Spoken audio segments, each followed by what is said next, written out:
Upper तहसील कार्यालय मंद्रुपच्या हद्दीमध्ये तहसील कार्यालयापासून हाकेच्या अंतरावर मंद्रुप कंदलगाव रोडवर महालक्ष्मी मंगल कार्यालयाच्या बाजूला अनधिकृत व बेकायदेशीरपणे विनापरवाना वीटभट्टी सुरू असल्याच्या अनेक तक्रारी तहसीलदार बुटे यांच्याकडे प्राप्त आहेत। सदरील वीटभट्टीवर लाखो विटांचा साठा व हजारो ब्रास माती साठवून ठेवली आहे। तेथील वीट उत्पादक हे विनापरवाना माती उत्खनन करत आहेत आणि भरलेल्या रॉयल्टीपेक्षा 10 पटीने अधिक माती उत्खनन करत आहेत। शिवाय तेथील वीट उत्पादकाने प्रदूषण नियंत्रण मंडळाची कोणतीही परवानगी घेतलेली नाही, महसूल विभागाकडून कोणतीही परवानगी घेतलेली नाही, वन विभागाकडून परवानगी नसताना वीटभट्टी जोमात सुरू आहे।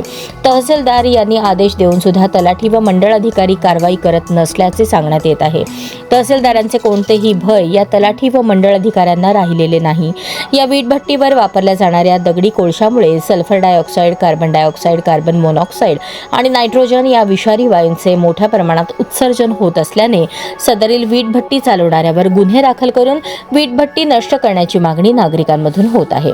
महसूल विभागाकडून मोठ्या प्रमाणात मनमानी कारभार होत असल्याचे समोर आले आहे।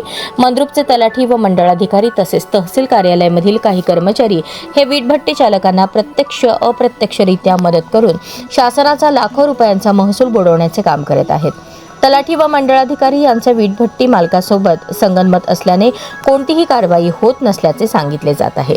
विनापरवाना वीटभट्टी चालवणाऱ्यासोबतच तहसील कार्यालयातील गोपनीय माहिती फोडून गौण खनिज माफिया आणि भूमाफियांना मदत करणारी मंद्रुपचे तलाठी, मंडळ अधिकारी व ऑफिसमधील संबंधित कर्मचारी यांच्यावर फौजदारी गुन्हे दाखल करण्याची मागणी परिसरातून होत आहे। अधिवेशनाच्या 3 दिवसीय विशेष राज्यसभेत नवनिर्वाचित 16 सदस्यांचा शपथविधी, प्रधानमंत्र्यांची ऑस्ट्रियाचे चान्सलर क्रिस्टियन स्टॉकर यांच्याशी प्रतिनिधी मंडळ स्तरावर चर्चा, उभयपक्षी महत्त्वाच्या करारा